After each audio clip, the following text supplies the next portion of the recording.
नमस्कार मित्रांनो, चॅनलवर नवीन असाल तर चॅनलला सबस्क्राईब करून घ्या। स्टोरी खूप रोमॅन्टिक आहे आणि ती शेवटपर्यंत ऐका। माझं नाव पवन आहे, मी 32 वर्षाचा आहे। माझं लग्न अजून झालं नाही। मी एका मोठ्या शहरामध्ये काम करत आहे आणि माझ्या कामाच्या ऑफिसच्या बाजूला मी एक रूम भाड्याने ठेवली होती आणि वरच्या मजल्यावर माझा रूम होता आणि खाली एक परिवार राहत होता। तिथं 21 वर्षाची चेतना आणि तिचे वडील संतोष आणि तिची आई विमल एवढे लोक राहत होते। आणि चेतना खूप मस्तीखोर होती। कधी पण येऊन मला नेहमी प्रश्न विचारायची आणि आज सकाळी चेतना चहा घेऊन आली आणि मला विचारायला लागली की काका मम्मी पप्पा नेहमी सोबत झोपतात पण दोघे भांडण का करतात। आणि मी तिला सांगितलं नाही, ते भांडण कशाला करतील आणि ते एकमेकांना काही खराब बोलत आहेत का। तर चेतना बोलू लागली, पप्पा आणि मम्मीचा रूम मधून अंधार राहतो आणि रात्री मम्मीच्या रडण्याचा आवाज येतो। तर मी तिला बोललो, अरे चुप चुप, असं काही होत नाही असेल, असं नाही बोलायचं, घरची गोष्ट असं सगळ्यांजवळ नाही करायची। तू अजून काय बघितलं, मी तिला प्रश्न विचारू लागलो कारण की माझी ऐकण्याची उत्सुकता वाढू लागली। ती बोलू लागली, अजून काय बघू, रूम मध्ये अंधार राहतो आणि मम्मी खूप रडते। आणि मी तिला बोलू लागलो, तू एवढी मोठी मुलगी असून सुद्धा तू माझ्याजवळ हे सगळं सांगत आहे, तू जाणून बुजून सांगत आहे ना। आणि मी तिला सांगू लागलो, तुझी मम्मी रडत नाही आहे चेतना, ते तर एक खेळ खेळत आहेत आणि ते त्या खेळाचा आनंद घेत आहेत, तू समजणार नाही। ती बोलू लागली, ठीक आहे काका। चेतना बोलू लागले, काका तुम्हाला हा खेळ माहिती आहे का। मी तिचे शब्द ऐकून आश्चर्य झालो। मी स्वतःलाच प्रश्न करू लागलो की चेतना खरंच काही समजत नसेल का। तेवढ्यात चेतना बोलली, चला काका आपण पण हा खेळ खेळूया। मी तिला बोललो, चेतना हे तर मोठ्या लोकांचा खेळ आहे, तू जेव्हा तुझ्या आईसारखी मोठी झाली का मग खेळू शकणार आणि तुझं लग्न झाल्यानंतर तू पण हा खेळ खेळू शकणार। तेवढ्यात ती त्याला बोलू लागले, काका मी पण 21 वर्षाची झाली आहे तर माझ्यासोबत खेळा ना। मला समजलं की ती आता मजामध्ये आली आहे आणि जाणून बुजून ती मला हे सगळं सांगत आहे। मी तिला बोललो, ठीक आहे आणि तिला सांगू लागलो, तुझे पप्पा सगळ्यात आधी काय करतात। तेवढ्यात चेतना बोलू लागली, मला माहित नाही आहे। तेवढ्यात मी हसलो आणि बोललो, चल आपण पण तसं करूया। मी चेतनाला जवळ बसवलं आणि चेतना बोलली, काका मला आता खूप मस्त वाटत आहे आणि अजून खेळ खेळूया, मला खूप आनंद व्हायला लागला आहे। मी चेतनाचा इरादा समजून गेलो होतो आणि तिचे हृदयाचे धबकारे पण वाढू लागले होते। ती जोरजोरात श्वास घेऊ लागले आणि ती बोलू लागली, काका हा खेळ खेळण्यामध्ये तर खूप मजा येत आहे। आणि ती थोडी घाबरत म्हणू लागली, काका मला काहीतरी होत आहे। मी मजामध्ये तिचे संत्रे दाबत होतो आणि मी हे सगळं आरामात करत होतो। तेवढ्यात खालून चेतनाच्या मम्मीचा फोन आला आणि चेतना बोलू लागले, मम्मी मी थोड्या वेळात येते। आणि चेतना तिथून जाऊ लागली। ती मला हसता हसता सांगून गेली, अंकल मला खूप मजा आली आणि मी खूप लवकर तुमच्याजवळ येणार, असं बोलून ते तिथून निघून गेले। चेतना गेल्यानंतर मी माझं रोजचं काम करू लागलो। मी अंघोळ करण्यासाठी बाथरूम मध्ये गेलो।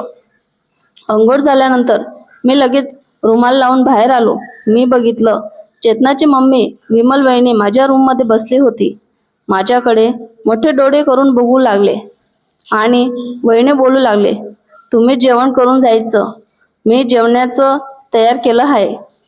मी त्यांना सांगितलं हो। तेवढ्यात वहिनी बोलू लागले की तुम्ही चेतनाला काही खेळ शिकवत होतात। त्याचं हे बोलणं ऐकून मी खूप घाबरलो। माझी ती अवस्था बघून विमल बहिणी बोलू लागले की चेतना खूप खुश दिसत होती। मी त्यांना बोलू लागलो, नाही नाही तसं काही नाही आहे, मी तिथून निसटण्याचा प्रयत्न करत होतो। तेवढ्यात वहिनी बोलू लागले, मला पण हे सगळं खेळ शिकवा। मी त्यांना सांगितलं, नाही नाही वहिनी, मी काही नाही करत होतो। तेवढ्यात वहिनी बोलू लागली की मला चेतनाने सांगितलं की हा खेळ मोठ्या वयांचे लोक पण खेळतात, तर मग मला पण ते शिकवा। त्यांचा आवाज मोठा होत होता। मला वाटू लागलं की ते सगळं समजत होते। मी पण त्यांना डायरेक्ट बोलू लागलो, वहिनी तुम्ही तर रोजच खेळतात. तेवढ्यात ते बोलू लागले की हो, पण पवन तू हा खेळ माझ्यासोबत पण खेळ. मी आता स्वतःला रोखू शकत नव्हतो. तुमची परवानगी असेल तर मी आता श्री गणेश करतो. आता त्यांचे डोळे पण मला आमंत्रण देत होते. मी पण त्यांच्या डोळ्यात बघितलं आणि माझा गुंडाळलेला रुमाल केव्हा खाली पडला मला माहीतच नाही पडलं. आणि मग मला कुठल्याही गोष्टीची भान राहिली नाही. तिथे चेतना पण होती आणि तिला बघून मी खूप आश्चर्य झालो. एवढ्यात वहिनी बोलली की तिला सगळं माहिती आहे, पण ती सांगणार नाही. मी तिच्या तोंडावर हात ठेवला आणि बोलू लागलो, ठीक आहे, मला सगळं समजलं. जर आता तुमची परवानगी असेल तर आपण पुढे जाऊ शकतो. आणि मी चेतनाला सांगितलं, शैतान तू मला मूर्ख बनवत होती. आणि ती मला सांगू लागली, अंकल मला मम्मीने सांगितलं होतं. आणि तेवढ्यात तिची मम्मी बोलू लागली, नाही नाही आता नको सांगू. तेवढ्यात मी तिच्या मम्मीला इशारा केला. चेतनाने तिच्या मम्मीकडे बघितलं. मी आता स्वतःला सांभाळू शकत नव्हतो आणि चेतनाने सांगितलं, चल चल मम्मी मला करू दे. वहिनीने चेतनाला प्रेमाने सांगितलं, चेतना तू आता नाही, मला खूप मजा येत आहे. आता चेतना हे सगळं समजलं होतं आणि आता ती फक्त मला बघत होती. चेतना बोलू लागली, पवन आता माझा नंबर. तेवढ्यात तिची मम्मी बोलू लागली, प्लीज नाही, मी आता स्वर्गासारखा आनंद घेत आहे. मी माझ्या नशिबावर खूप आनंदी होतो. तेवढ्यात चेतना बोलू लागली, माझी मम्मी मस्त आहे ना. मी तिला सांगितलं, हो चेतना. आणि चेतना तू पण खूपच मस्त आहे, तू खूपच सुंदर आहे. आणि ती बोलू लागली, अंकल मला दुसऱ्या वेळेस पण अशीच मजा करून द्या. आणि आम्ही तिघी जण हसू लागलो. थोड्या वेळात चेतना आणि तिची मम्मी खाली गेले. मी संध्याकाळी चेतनाची वाट बघत होतो. मला वाटू लागले की आता चेतना नाही येणार. तेवढ्यात मी खाली गाडी चालू होण्याचा आवाज ऐकला. मी गाडीचा आवाज ऐकून खिडकीमधून खाली वाकून बघू लागलो. चेतनाचे पप्पा त्यांच्या घराच्या गेटवर कार घेऊन उभे होते. कदाच ते चेतनाला आणि तिच्या मम्मीची वाट बघत होते. कदाच ते कुठे बाहेर जात असतील. मला खूप दुःख वाटू लागले. तेवढ्यात मला फोन आला आणि तो फोन चेतनाचा होता. चेतना काही बोलणार त्याआधी मी तिला बोलू लागलो, तुम्ही कुठे जात आहेत का. तेवढ्यात चेतना बोलू लागली, मी कुठे नाही जात आहे आणि मम्मी पप्पा जात आहेत आणि ते गेल्यावर मी वरती येणार. आणि मी खूप आनंदी होऊन गेलो.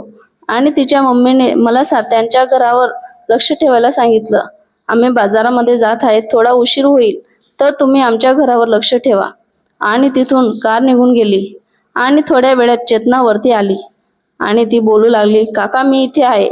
आणि ती खूप मस्ती करू लागली. मी तिला बोलू लागलो की काका नाही, मला आता माझ्या नावाने बोलवत जा, मला माहिती होतं तू येणार. तेवढ्यात चेतना बोलू लागले, चला आता मला सकाळचे खेळ खेळवा. मी तिला बोललो, चल. तेवढ्यात चेतना प्रेमाने बोलू लागली की मला असं वाटू लागलं की आज आपण खूपच मजा करणार.